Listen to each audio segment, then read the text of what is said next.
Hello, everyone, and welcome back to the second episode of the Dig Deep with Dragonfly podcast. I'm so excited to be filming this episode today because this is the first time I'm having a guest on, and I cannot say enough good things about this girl. She's my best friend, my future maid of honor, and she was also my freshman year roommate in the dorms, and so we've been through it all together. Avery, say hi to the people. Hi, people. Introduce yourself a little bit. What sport do you play? What year are you? And maybe major. Sure. So I'm Avery. I'm a senior on the softball team here at NIU, and I'm studying business administration with a little bit of sales. Yes, girl boss. Okay, today we're going to be talking about out of season versus in season because it's kind of perfect because I'm a volleyball player, so I'm out of season, and she's playing softball, so she's in season, so it's kind of perfect. We can give you both perspectives and kind of just talk about the differences between the two. So first question we have is, what does a typical day look like for you from the time you wake up to when you go to bed? So right now, since we're in season, yes, it's pretty busy during the day. So when we're home during the week, we wake up, we lift at 6:45. That usually lasts an hour. And then I'll go home, eat breakfast, do what I need to do, and then I go to class. After class, I come home and I eat some lunch, do some homework, and then I go to rehab for my shoulders, which we'll talk about later. Injuries! Hey! Practice until about 6:30, and then go home, eat dinner, and do it all again the next day. And then you, travel on the weekends and stuff for games? Yes. And then on the weekends, we'll travel, play our games, come back home, get home late at night, and then go to class the next day. So, and then do it all over again the next week. Yes. Yeah, that's pretty similar to how our volleyball season is when we're in season. But for me right now, I'm out of season. So I'm kind of just training for Wisconsin. Since I was in the portal and everything this spring, I wasn't able to be with a specific team on any different timeline. So I'm kind of just working out on my own and doing volleyball when I can and all that kind of stuff by myself. So I kind of I'm trying to be better at waking up early, but I've been waking up at 7:30. Look at you. Yeah, I'm trying my best. Okay, I'm not a morning person at all, but I'm doing my best to wake up. Today I set my alarm for 6:45 and oh my gosh, I didn't wake up to it. Oh. Well, I pressed close or whatever. Yeah. I was like, I'm gonna get up in 5 minutes, and then it was 30 minutes. Okay, but it was fine. No, that's because good, I was still up around 7, so it's fine. Good. Yeah, it was pretty good. I'm pretty proud of myself, actually, but anyways. Awesome. So I wake up, and then I go work out, do homework or work for Dragonfly, and get some good meals in, and then hang out with friends. I'm kind of in a season where I'm, not tied down to a specific team or, training, so I kind of can just cater my schedule to what I want to do, which is nice. Okay, next, how do you stay mentally and physically fresh throughout the season? So mentally fresh, Yes. I go to therapy, which Yes. I'm not afraid to talk about like I used to be. It's not scary, guys. No. It's not scary, we promise. I've been going since my sophomore year, so about 2.5 years now. Yeah. And it's seriously a life changer, and I would recommend it for everyone.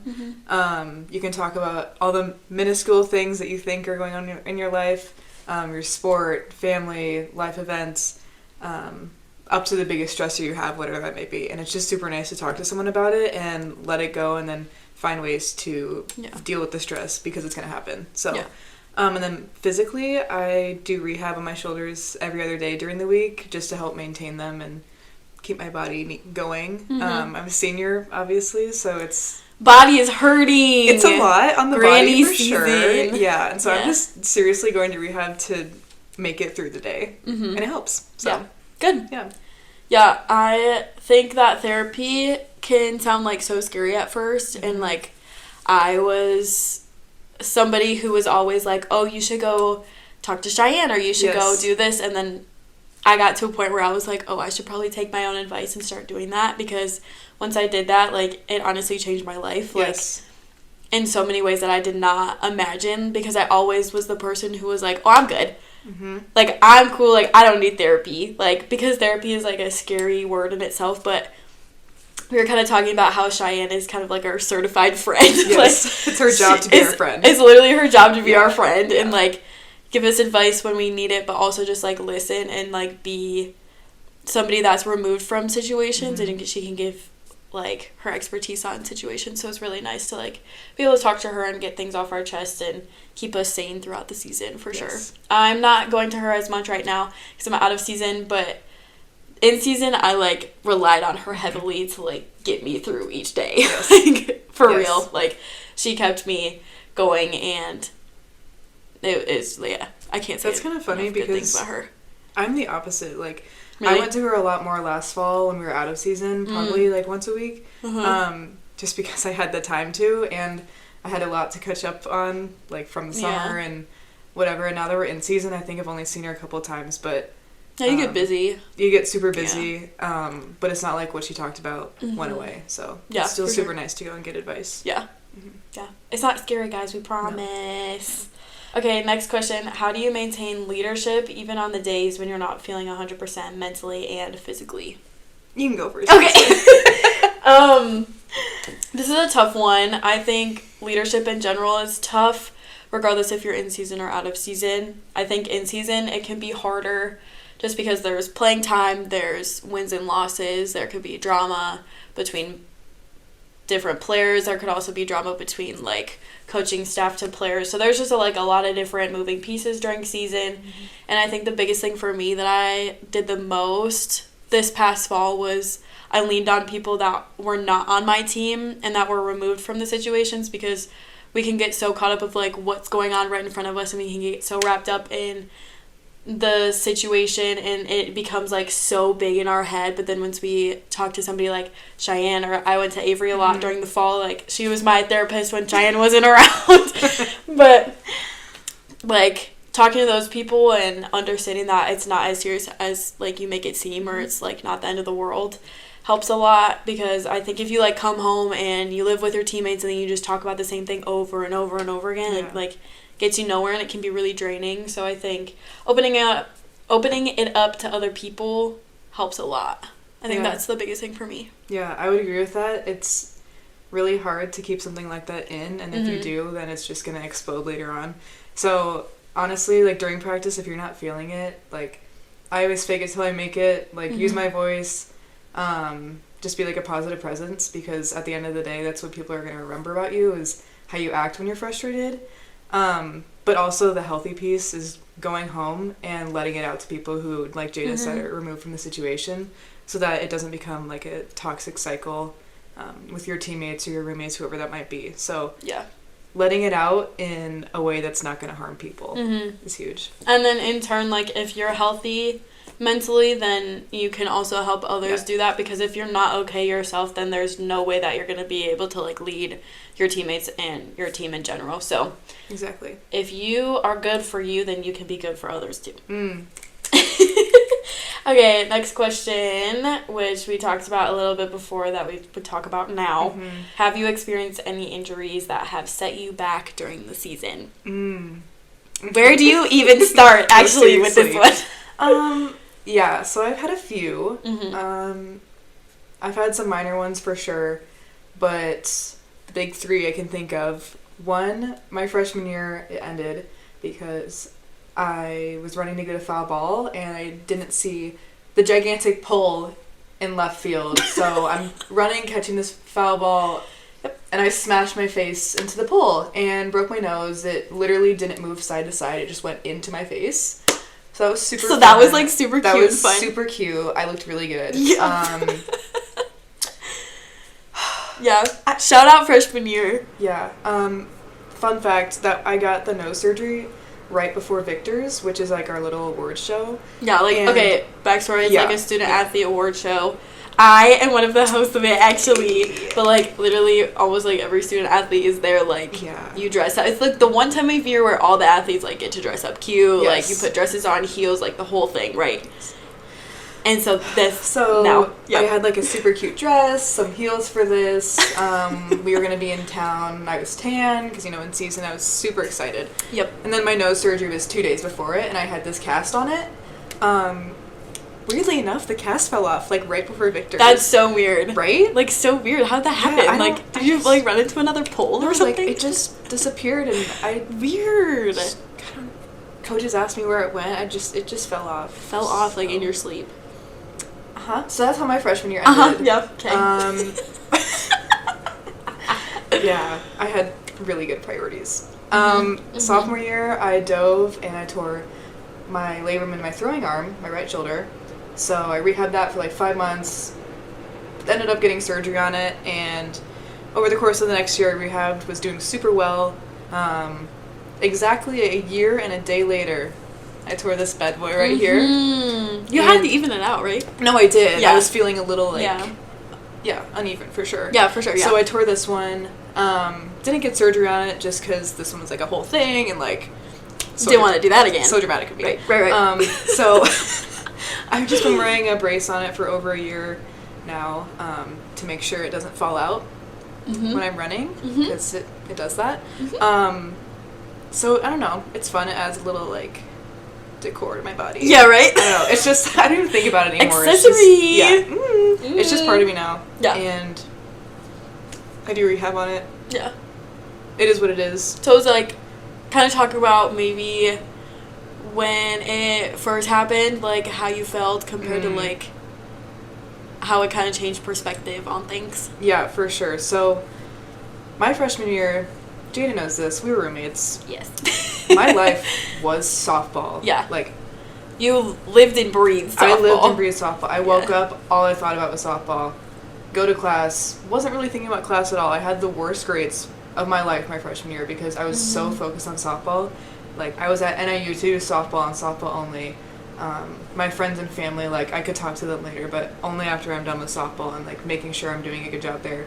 So my whole life was around this sport, and it made me think that, like, my worth was dependent on the numbers that I had, like, my stats and our record and everything that had to do with softball.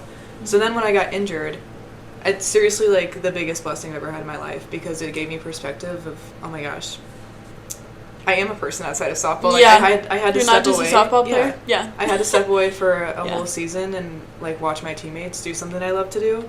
And at first I was, like, I seriously went through, like, the 5 stages of grief. Yes. Yes. Yeah. Like, I was angry, like, at the world, so lost in, like, who I was and, like, had no idea. Now that, like, I've stepped away and I know that I am smart. Like, I am smart. Like, I'm a good friend. Like, I can be a good teammate. I can do all of these things that don't have anything to do with my strikeout numbers. Like, that's not the end of the world if you have to step away from your sport. And it sucks because we do this every single day. Like, it's like a job.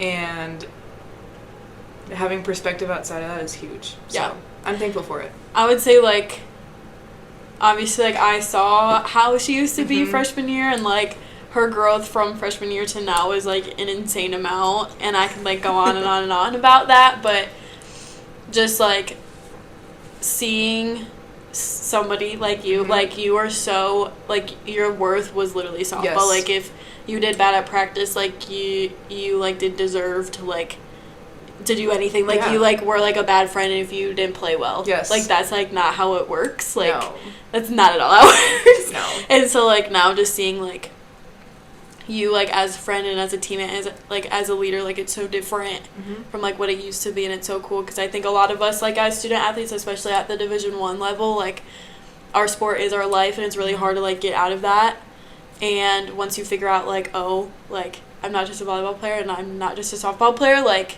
that's, like, something really huge that if you learn early on, like, you're going to be, like, way more set for the rest of, like, the years that you're in your sport, and then, like, post-grad. I think is really important. People are going to remember how you made them feel, but they're not going to remember your stats. Facts. Yeah. Like, so facts. Like, my teammates in the past, the ones, like, I remember the most are the ones who made me laugh and, like, I could have real conversations with. And, like, obviously I remember, like, some of them were, like, super good. Yeah. But, I don't know. Yeah. It's the memories. Memories, for sure. Okay, next question. Balancing school and your sport is not easy, so how do you manage your time to make sure you get assignments done and also perform well on the field? So kind of when I talked about my day in the life, we have that schedule where it's lift in the morning and then practice in the afternoon. Those hours in between, I have to be super productive, and I know that because nothing is getting done after practice. No, yeah. There's no way. I'm checked out after that. There's no way. No, I eat, I rot, and I go to bed. So between lift and practice, I am getting my good meals in. I'm not taking a nap because I don't have time to do that. Nope. But No, you don't have time to do anything, actually. No, I'm eating and I'm being productive with my schoolwork because I know that nothing will get done after practice and nothing's going to get done on the weekends when we play. Yeah. It's really hard to, like, It's travel, very hard. play, Yeah. and have a good sleep schedule and eat and talk to your friends if you have schoolwork to do. So making sure I get those done early in the week and then setting aside hours to do that. Yeah. I think it's really hard, too, because we are so involved in our sport and, like, that is, like, our job. Like, we only know how to do that sometimes. And, like, freshman year, like, both of us were not very good at time management. Like, no. One time I literally waited, like, all week to do this assignment for my Spanish class that I ended up dropping later. But that's a different story for a different time. But I literally waited all week to do this assignment. And it was, like, due on one of my game days. And I literally got back at, like, 11. Yep. From this game, went in Avery's room, sat on her floor, was trying to finish this Spanish, like, assignment, whatever it was, to be able to turn in at 11:59, and I was, like, so stressed because I had no idea what I was doing. I hadn't even started, like, but I had to, like, figure out, like, from that point on, I was like, oh, yeah, I should probably start managing my time a little bit better because I was just playing volleyball and I was just hanging out with my friends, and then, like, homework came last. I'm a good student and I, like, always get my stuff done, but, like, it was really hard freshman year to, like, try and balance everything because, like, you're trying to do so many things at once that first year. So once you figure that out, it gets a lot easier, but it definitely gets hard because you are so busy. Like, the last thing you want to do is your homework. Yeah. Like, you don't want to just sit down and do that, but, like, you have to because you'll feel so much better if you get each thing done and then you have, like, all this time to, like, kind of be, like, for yourself and pour back in yourself and do some self-care. So, yeah. I don't know. Yeah, it's important. I think a lot of athletes are also, like, results-driven, too. Yeah. So I think I feel the best when I get it done early in the week because I'm like, oh, so yeah, good. right? I'm so good. Yes. And then it's, like, a weight is lifted off your shoulders, Yes. especially, like, for game weekends. Like, you can just focus on the game day. Focus, because the game day literally takes up your entire day. So if you don't have to stress about anything else, like, that's key. Yeah. Okay, with all of that being said, do you think out of season or in season is harder? Definitely in season. Okay, why? In season for sure. Yeah.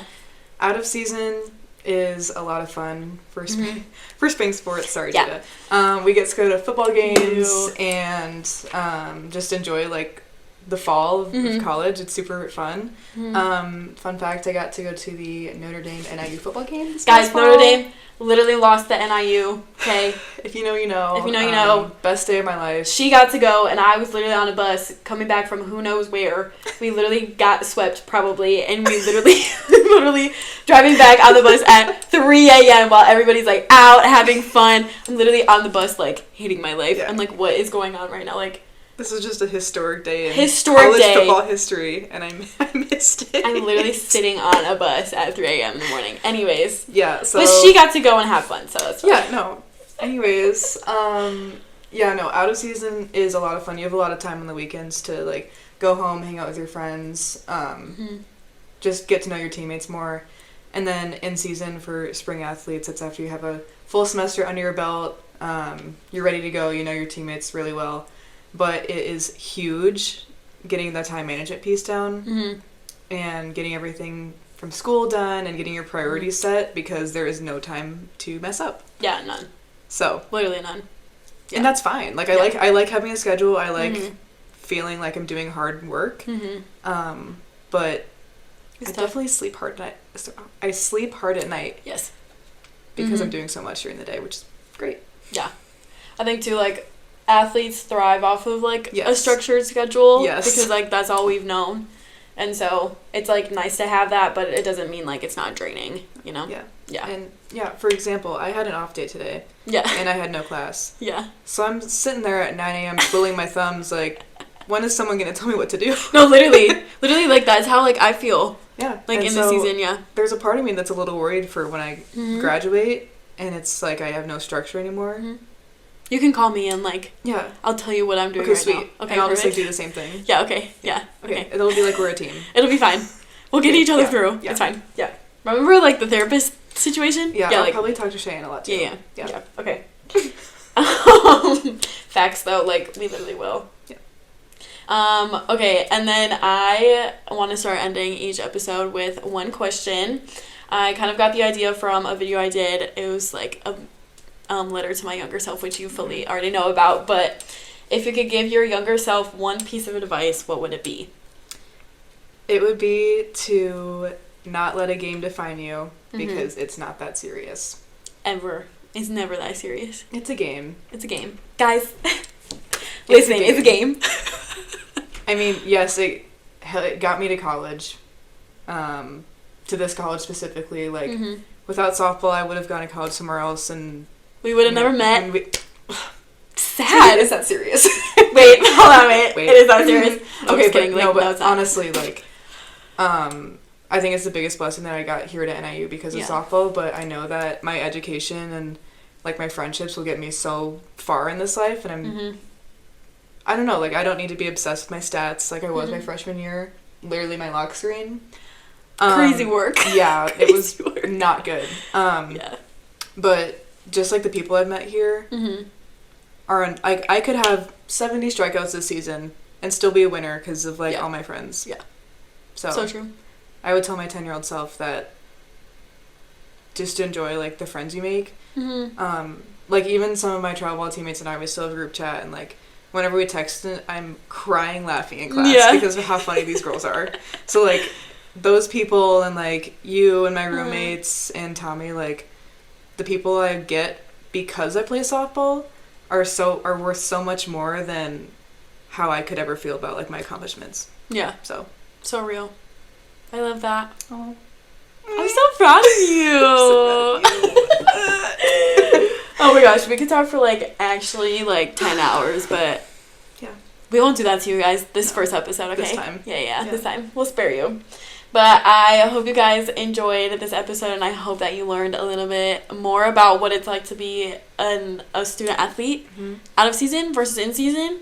If you guys have any questions about any of the things we talked about, please don't be afraid to DM us on Instagram or reach out to us via email. Everything will be linked in the bio and our description, and you can watch the full episode on YouTube, but also listen on Spotify, which is so exciting.